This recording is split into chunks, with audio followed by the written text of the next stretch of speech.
Math learning ক্লাসের পক্ষ থেকে সবাইকে স্বাগতম। পঞ্চম শ্রেণীর গণিত বইয়ের আজকে ভিডিওতে আলোচনা করব অধ্যায় 6 পৃষ্ঠা নাম্বার 38-এর যে ম্যাথগুলো ছিল। তো 38 নম্বর পৃষ্ঠার আমরা 1, 2, 3 আগের ভিডিওতে সমাধান করছি। আজকে আমরা এই 4 নাম্বার, 5 নাম্বার এবং 6 নাম্বার এই ম্যাথগুলো দেখব। তো প্রথমে 4 নম্বরের ম্যাথগুলো দেখি। 4 নম্বরে বলছে কি ভগ্নাংশগুলোকে লঘিষ্ঠ আকারে প্রকাশ করো।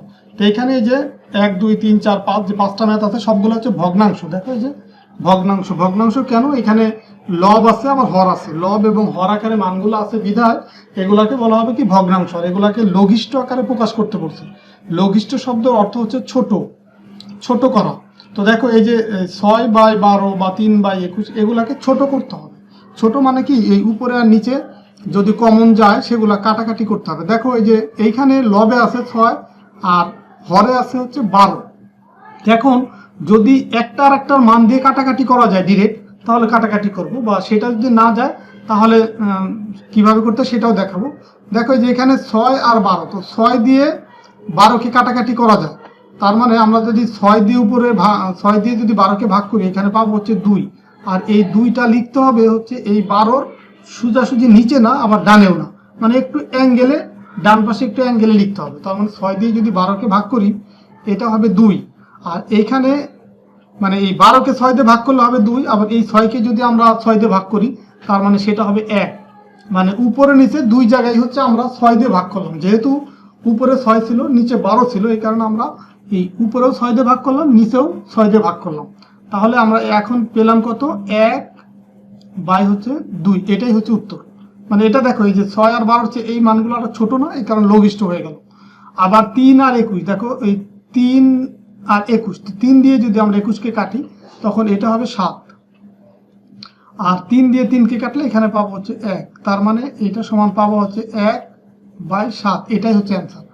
আবার দেখো এই 3 নাম্বার যেটা আছে 8/12, তো এটাকে ডিরেক্ট কিন্তু তোমার এই 8 দিয়ে 12কে কাটাকাটি করা যাচ্ছে না। তো 8 দিয়ে যদি না যায় তো আর দুইটাই যেহেতু জোড় সংখ্যা, তো আমরা দেখি যে পরের জোড় সংখ্যা দিয়ে কাটাকাটি করা যায় কিনা। 8-এর পরের জোড় সংখ্যা হচ্ছে 4। তো 4 দিয়ে যদি আমরা 8কে কাটি, 8-এর ভিতরে 4 যায় 2 বার, আর 12-এর ভিতরে 4 যায় 3 বার, তার মানে 4 দিয়ে কাটাকাটি করা যাবে। তো 4 দিয়ে যদি কাটি এটা হবে 2, আর 4 দিয়ে 12কে কাটলে এটা হবে কত? 3। তার মানে এটার অ্যান্সার হবে 2/3। তো এইভাবে করে তোমাকে বুঝতে হবে যে কোনটা দিয়ে কাটাকাটি যাবে। তুমি নামতাগুলো পারলে কিন্তু সহজে এই ম্যাথগুলো করতে পারবা। আবার দেখো 9/15, তো দেখো এই দুইটাই যেহেতু বিজোড় সংখ্যা, বা যে কোনো একটাও যদি বিজোড় সংখ্যা হয় তখন কিন্তু অবশ্যই 2 দিয়ে সেটা কাটাকাটি করা যাবে না। তার মানে 3 দিয়ে আমরা ট্রাই করি। দেখো 3 দিয়ে যদি আমরা 9কে কাটি হবে কত? 3। আর 3 দিয়ে যদি 15কে কাটি হবে হচ্ছে 5। তার মানে এই দেখো 3 আর 5 পেলাম। তো এই দুইটাই হচ্ছে মৌলিক সংখ্যা, তার মানে এগুলোকে আর কিন্তু কাটাকাটি করা যাবে না। তার মানে 3/5 এটাই হচ্ছে অ্যান্সার। আবার পরেরটা দেখে একটু বড় 24/40, তো এটাকে আমরা যেহেতু দুইটাই জোড় সংখ্যা তার মানে আমরা 2 অবশ্যই যাবে। তো আমরা 2 দিয়ে কেটে কেটে আমরা আস্তে আস্তে করে বের করতে পারি। আবার চাইলে আমরা যে একবার এখানে যেমন 2 এর পরিবর্তে 4 দিয়ে কাটছি, তো এটাও আমরা চেক করে দেখতে পারি যে 2 এর পরে 4 বা 4 এর পরে 8 কোনোটা দিয়ে যায় কিনা। তো সেভাবে করা যায়। তো এটা একটু ভেঙে ভেঙে করি। যে দেখো 2 দিয়ে যদি কাটি তাহলে 24-এর ভিতরে 2 যায় হচ্ছে কত? 12 বার। মানে 24কে 2 দিয়ে ভাগ করি পাবো হচ্ছে 12। আর 40কে যদি আমরা 2 দিয়ে ভাগ করি এখানে পাবো 20। তার মানে এখানে পেলাম 12 আর নিচে পেলাম 20। তো এই 12কে যদি আমরা আবার 2 দিয়ে ভাগ করি তো এখানে পাবো হচ্ছে 6। 20কে 2 দিয়ে ভাগ করলে পাবো হচ্ছে 10। তার মানে এখানে পাবো হচ্ছে 6/10। তো এখন দেখো এই দুইটাও আবার জোড় সংখ্যা। তো যতক্ষণ পর্যন্ত দুইটাই জোড় সংখ্যা পাবো 2 দিয়ে ভাগ করে যাব। তো 2 দিয়ে ভাগ করলে এটা হবে কত? 3। আর এখানে 2 দিয়ে ভাগ করলে এটা হবে 5। তার মানে এই 3/5 ফাইনালি মৌলিক সংখ্যা পেলাম। তো এইগুলাকে তো আর কাটাকাটি করা যায় না, তার মানে এটাই হচ্ছে উত্তর। তো এইখানে তোমরা এই যে 2 করে ভাগ করে 2 দিয়ে বারবার ভাগ করে গেছি, যেহেতু বারবার জোড় সংখ্যা পাইছি, তো এটার পরিবর্তে একবারে তুমি যদি 8 দিয়ে ভাগ করো 24কে, আবার 40কে 8 দিয়ে ভাগ করো তাতেও কিন্তু হবে। কারণ 8 24-এর ভিতরেও যায়, 40-এর ভিতরেও যায়। যে 2 দিয়ে ভাগ করলাম, 2 দিয়ে যেহেতু যায়, তা আমরা পরে যেহেতু বড় সংখ্যাগুলো, তা আমরা 2 এর পরের যে জোড় সংখ্যা 4 দিয়ে ট্রাই করবো, আবার 4 এর পরের জোড় সংখ্যা 8 দিয়ে ট্রাই করবো। তো এইভাবে করে একবারও যদি তুমি বুঝে যদি 8 দিয়ে কাটাকাটি করো তাহলেও কিন্তু হবে। এই যে এটা যেমন আমি একবারে করছি, তো এটাও তুমি এটার মতো করে 2 দিয়ে কেটে কেটে যেতে পারো। যে 3 আর 5, তুমি 3কে 5-এর মতো করে করতে পারো, আবার 5কে 3-এর মতো করে করতে পারো। তো আশা করি তোমরা বুঝতে পারছো। তো এরপরে 5 নম্বর যে ম্যাথ, দেখো এখানে কি বলছে যে সমহর বিশিষ্ট ভগ্নাংশে প্রকাশ করো। সমহর, সমহর মানে কি, এই যে ভগ্নাংশের লব থাকে আর হর থাকে, তো সমহর মানে হরগুলাকে সমান করতে হবে। যেমন দেখো এখানে 1/3 এটা একটা ভগ্নাংশ, আবার এখানে 1/4 এটা আর একটা ভগ্নাংশ। তো এই দুইটা ভগ্নাংশকেই সমহর বিশিষ্ট ভগ্নাংশে পরিণত করতে, তাহলে আমরা 1 নম্বর যদি করতে চাই, দেখো দুইটাকেই সমহর বিশিষ্ট ভগ্নাংশে রূপান্তর করতে হবে। তার মানে 1/3 এবং 1/4 দুইটাকে এই নিচের যে মান বা হরের যে মান দুইটাকে সমান করতে হবে। তো সেই ক্ষেত্রে শর্টকাট নিয়ম হচ্ছে এই যে 1/3 আছে এইটাকে গুণ করব এই পরের ভগ্নাংশের হর দিয়ে। তার মানে 1/3 এটাকে যদি আমি 4 দিয়ে গুণ করি, যে এখানে দেখাই যে 1/3 আছে, এটাকে যদি আমরা 4 দিয়ে গুণ করি, তার মানে হচ্ছে এই উপরের মানকেও 4 দিয়ে গুণ করব, নিচের মানকেও 4 দিয়ে গুণ করব। এই গুণ মানে কিন্তু এটাকে একবার গুণ করব 4 দিয়ে, আবার এটাকে গুণ করব 4 দিয়ে, এইরকম আর কি। তো যদি আমরা এটা করি, তার মানে উপরে হবে কত 4, আর নিচে হবে এই 4 দিয়ে গুণ করলে 12।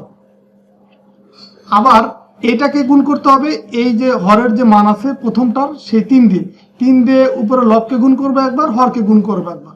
তার মানে উপরে হবে 3 অক্ষে 3 আর নিচে হবে 3 4 12। তো এখন দেখো দুইটাই কিন্তু সমহর বিশিষ্ট ভগ্নাংশ হয়ে গেছে। তো এরপরে 2 নম্বরও সেম, যে এই ভগ্নাংশটাকে গুণ করব 2 দিয়ে। তো 2 দিয়ে যদি এটাকে গুণ করি, উপরে লবকে 2 দিয়ে গুণ করলে হবে 4, আর 3কে 2 দিয়ে গুণ করলে হবে 6। আবার এই 1/2 এটাকে গুণ করব এই নিচের যে 3 আছে সেই 3 দিয়ে। তার মানে 3 অক্ষে 3, 3 দুগুণী 6। দেখো এটাও কিন্তু এটা আর এটা তাহলে হয়ে গেল কি সমহর বিশিষ্ট ভগ্নাংশ। সেম ভাবে আবার এই 3 নম্বর দেখো, এটাও এই প্রথম ভগ্নাংশে গুণ করব এই 5 দিয়ে। তো 5 দিয়ে যদি গুণ করি, 5 অক্ষে 5 আর 3 5 হয়ে যায় কত 15। তারপরে আবার দেখো এই ভগ্নাংশ 2/5 এটাকে গুণ করব হচ্ছে এই 3 দিয়ে। তো 3 দুগুণী হয়ে যাবে কত 6, আর 3 5 হয়ে যাবে কত 15। তো দেখো এই ভগ্নাংশ আর এই ভগ্নাংশ দুইটা ভগ্নাংশ নিচে কিন্তু এই 15 আছে, সবগুলো ভগ্নাংশই দেখো নিচে একই মান আছে। তার মানে এগুলাকে বলা হবে কি সমহর বিশিষ্ট ভগ্নাংশ। তো যদি দুইটা ভগ্নাংশ থাকে তাহলে এইভাবে আমরা খুব সহজেই একটাকে অপর ভগ্নাংশের হর দিয়ে গুণ করে কিন্তু আমরা এইভাবে বের করতে পারি। তো যদি ভগ্নাংশ 3টা থাকে বা 4টা থাকে, সেই ক্ষেত্রে আবার পরবর্তীতে দেখাবো অন্য নিয়মে কিভাবে আমরা করতে পারি। তো এখন আমরা এই 6 নম্বর ম্যাথে যাই। দেখো 6 নম্বর ম্যাথেও এটা একটা ভগ্নাংশ, এটা একটা ভগ্নাংশ, তো এই যোগ করতে হবে। তো এই যোগগুলা করার জন্য নিয়ম হচ্ছে এই যে ভগ্নাংশ, প্রথম ভগ্নাংশর হর আছে 4, দ্বিতীয় ভগ্নাংশের হর আছে 3, তার মানে এই 4 আর হচ্ছে 3 এই দুইটার লসাগু বের করতে হবে। তো দেখো 4 হচ্ছে একটা বিজোড় সংখ্যা, আর এই 3 হচ্ছে একটা জোড় সংখ্যা। তো এই জোড় আর বিজোড় যেহেতু দুইটা সংখ্যা, তার মানে এটাকে আমরা, আর ছোট সংখ্যা যেহেতু, তো আমরা এটাকে কিন্তু 2 দিয়ে 3 দিয়ে কোনোটা দিয়ে আমরা এইভাবে ভাগ করতে পারবো না কোনোটাকে। তো সেই ক্ষেত্রে আমরা ডিরেক্ট গুণ করে লসাগু বের করবো। তাহলে লসাগু বের হবে কত 12। তো এখন এটার নিয়ম হচ্ছে এই যে দুইটা হরের যে লসাগু পেলাম 12, সেই 12কে ভাগ করব হচ্ছে এই 4 দিয়ে। তো 12কে যদি আমরা 4 দিয়ে ভাগ করি, এটাকে যদি আমরা 4 দিয়ে ভাগ করি, তাহলে পাবো কত 3। সেই 3 দিয়ে গুণ করতে হবে এই পুরাটাকে। তার মানে এই 3 দিয়ে যদি গুণ করি, 3 অক্ষে 3 আর 3 4 হয়ে যাবে কত এখানে 12। আবার দেখো পরেরটার ক্ষেত্রে কি করব, পরেরটার ক্ষেত্রে হবে এই যে 1/3 আছে, এই নিচের যে হরের যে মানটা আছে 3, সেই 3 দিয়ে এখন 12কে ভাগ করব। তো 12 ভাগ হচ্ছে 3, তো এখন পাবো কত 4। তো এই 4 দিয়ে এখন এই পুরাটাকে গুণ করব, 4 অক্ষে 4 আর 3 4 12। তো দেখো দুইটাই কিন্তু এখন সমহর হয়েছে। তো সমহর যদি হয় সেই ক্ষেত্রে এই হরের মানটা এখানে লিখবো, আর যেহেতু এখানে যোগ আছে তার মানে 3 আর 4 যোগ করলে যা হবে সেটা এখানে বসাই দেবো, 3 আর 4 যোগ করলে 7। তো সেম ভাবে এই যে এখানেও দেখো এই 3 আর 6 আছে, তো 3 আর হচ্ছে 6 এই দুইটার লসাগু যদি বের করি, যেহেতু দেখো 3 দিয়ে 6কে ভাগ করা যায়, আর এটা হচ্ছে বিজোড় এটা হচ্ছে জোড়, তার মানে 2 দিয়ে কিন্তু দুইটাকে ভাগ করা যাবে না, একটাকে যায়, একটাকে ভাগ করলে তো নিতে পারবো না। তার মানে এখানে 3 লিখবো, 3 দিয়ে 3কে ভাগ করলে 1, 3 দিয়ে 6কে ভাগ করলে 2। তো এখন দেখো এরপর আর কিন্তু ভাগ করা যায় না। তো 3 আর 2 গুণ করলে কত হয়, এই 3 গুণ হচ্ছে 2 সমান সমান কত হয় 6। এটাই হচ্ছে লসাগু। তো লসাগু যদি 6 হয়, এই আগের নিয়মের মতো এই 6কে ভাগ করব কত দিয়ে, এই যে 3 দিয়ে, এই 3 দিয়ে ভাগ করব 6কে। তো 3 দিয়ে যদি 6কে ভাগ করি এখানে পাবো কত 2, সেই 2 দিয়ে এখন গুণ করবো পুরোটাকে, 2 অক্ষে 2 আর এই 3কে 2 দিয়ে গুণ করি 3 দুগুণী 6। আর এখন এখানে যে 6 পাইছি সেই 6কে ভাগ করব এখন পরেরটার ক্ষেত্রে এই 6 দিয়ে। তো 6কে যদি আমরা 6 দিয়ে ভাগ করি পাবো কত 1, 6কে 6 দিয়ে ভাগ করলে পাবো 1, সেই 1 দিয়ে যদি এটাকে গুণ করি উপরের 1কে 1 দিয়ে গুণ করলে 1 অক্ষে 1, নিচের 6কে গুণ করলে 6 অক্ষে 6।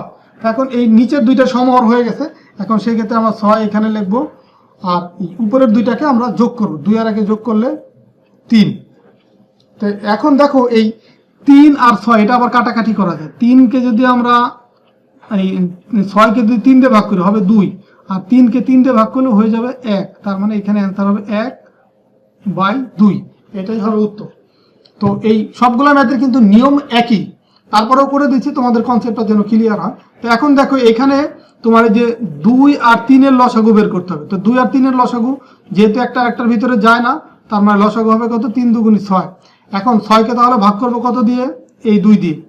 6কে ভাগ করলাম প্রথমটার হর দিয়ে, 2 দিয়ে পেলাম কত 3, সেই 3 দিয়ে এখন এই পুরাটাকে গুণ করব। 3 দিয়ে 1কে গুণ করলে 3 অক্ষে 3, 3 দিয়ে 2কে গুণ করলে 3 দুগুণী 6। আবার দেখো এই মাইনাস, এই মাইনাসটা এখানে আগেরটার ক্ষেত্রে কিন্তু ছিল প্লাস, এখানেও দেখো প্লাস ছিল, এখানেও প্লাস ছিল, এখন এখানে মাইনাস আছে। এখন আবার এই 6কে ভাগ করব কি দিয়ে, 6কে ভাগ করবো এই 3 দিয়ে। তো ভাগ করলে কত হবে 2 পাবো, সেই 2 দিয়ে আবার গুণ করবো এই পুরোটাকে। তো 2 অক্ষে 2 আর 3 দুগুণী 6। এখন দেখো দুইটাই সমহর বিশিষ্ট, তো 6 আমরা নিচে কমন নিব, তার মানে এখন এটা থেকে এটা মাইনাস করবো। আগেরটার ক্ষেত্রে দেখো এই উপরের মানগুলো যোগ করছি, এখন হচ্ছে জাস্ট 3 থেকে 2 বিয়োগ করলে পাবো কত 1। তো এটাই হচ্ছে উত্তর।